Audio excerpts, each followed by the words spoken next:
we have preached today. I would like to introduce everybody to Chef Shonah Jefferson, who began her culinary career at the tender age of 11 by helping her dad at his local Houston restaurant. After spending many years in business and as a practicing attorney, she returned to her culinary roots by managing the family restaurant for a few years while obtaining a degree in culinary arts from San Jacinto College. Shona has always had an interest in giving back to others because to whom much is given, much is required. Being a Chefs for Seniors owner and personal chef gives her an opportunity to do well by doing good and combine her love of people, business, and culinary arts. She and her team of talented chefs serve the seniors of the North and Southeast Houston metro areas.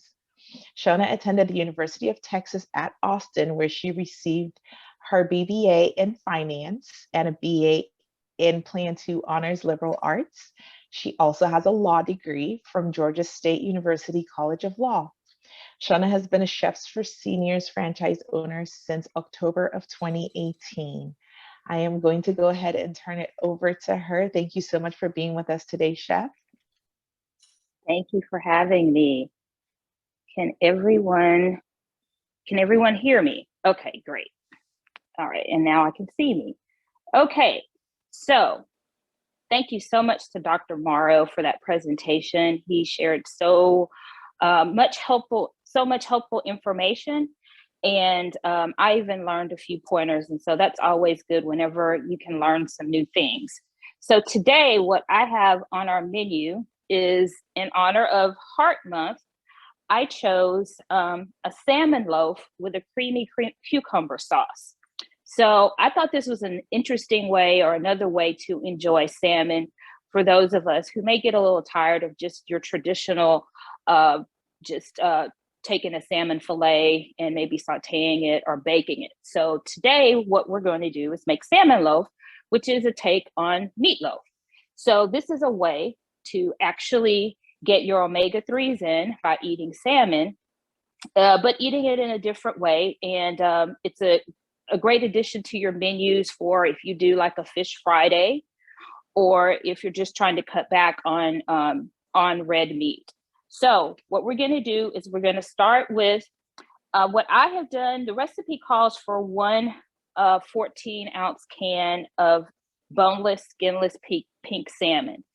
I'm not a big fan of canned salmon. I like fresh salmon. So what I've actually done here is I've actually used half a can of salmon, and then I've taken also about 6 to 8 ounces of a fresh fillet of salmon and put it in the food processor to make it into almost like a ground salmon. So I've mixed those two together, and I've also added a little bit of dried dill to the salmon as well.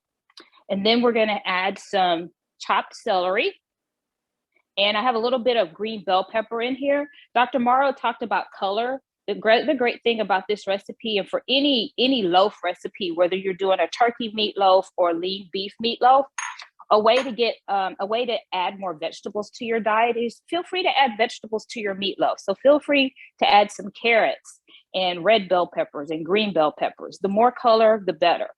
So I've got the celery, the bell pepper, and then I have half a cup of chopped. These are shallots. I love shallots as opposed to regular onions.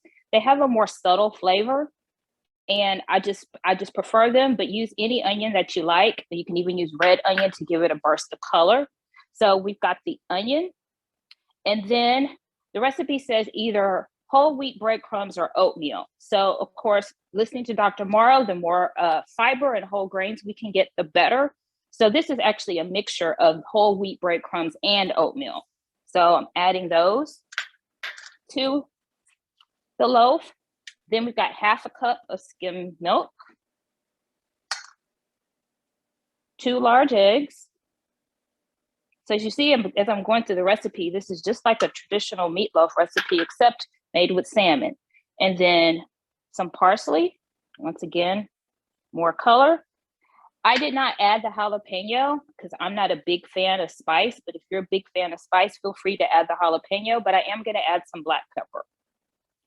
The other thing that you can do to play with the flavor a little, Dr. Morrow talked about Mrs. Dash. Mrs. Dash comes in several different flavors. There's herb, garlic, there's a Southwest flavor.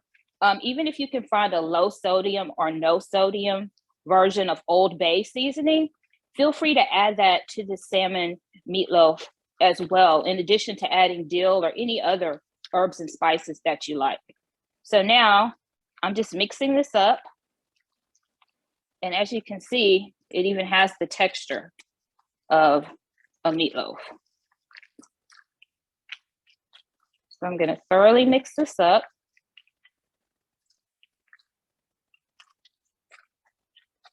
Make sure everything is fully incorporated. And then I have a loaf pan here that I've sprayed with a little bit of olive oil. And we're just gonna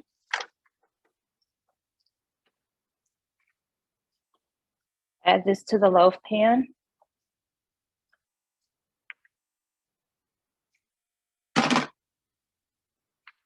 And then I'm gonna pack it in here. And I've preheated my oven to 350 degrees, so the oven is ready. And see, it makes a nice, neat loaf.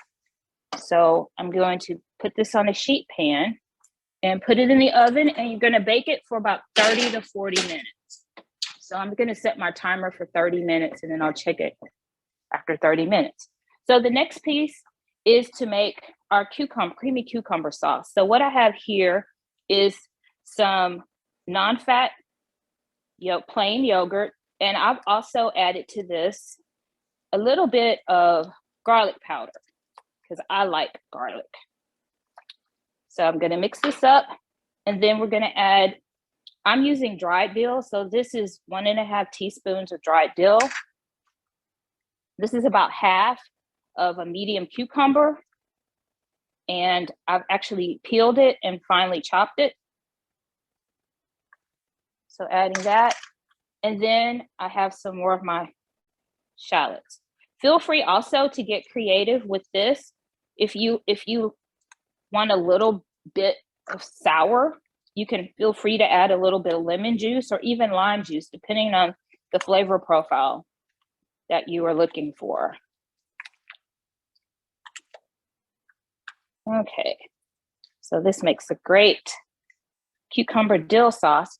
And of course, what I've done ahead of time is I've made some salmon loaf. And what actually I did is I'm more of a muffin girl as opposed to a loaf girl.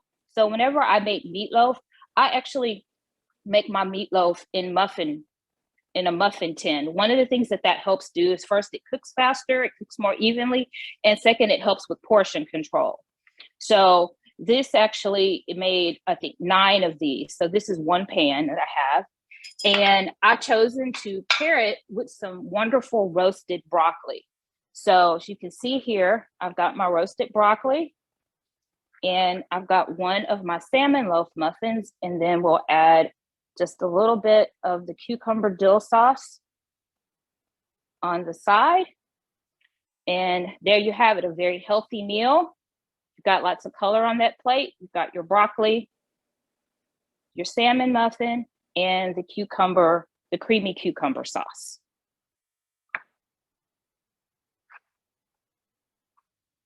That is awesome. Thank you so much. You're welcome. The muffin tin thing, I feel like you just expanded my entire universe, because I like crunchy, like sides. So I'm always trying to get the corner piece. I don't know why it never occurred to me to use a muffin pan. That is genius, actually.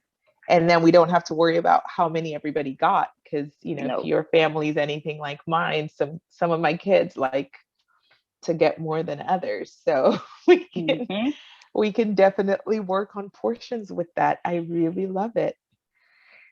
Okay. Thank you. Miss Evelyn, do we have a recipe that we can post for our audience? Yes, I will be sending it to everybody.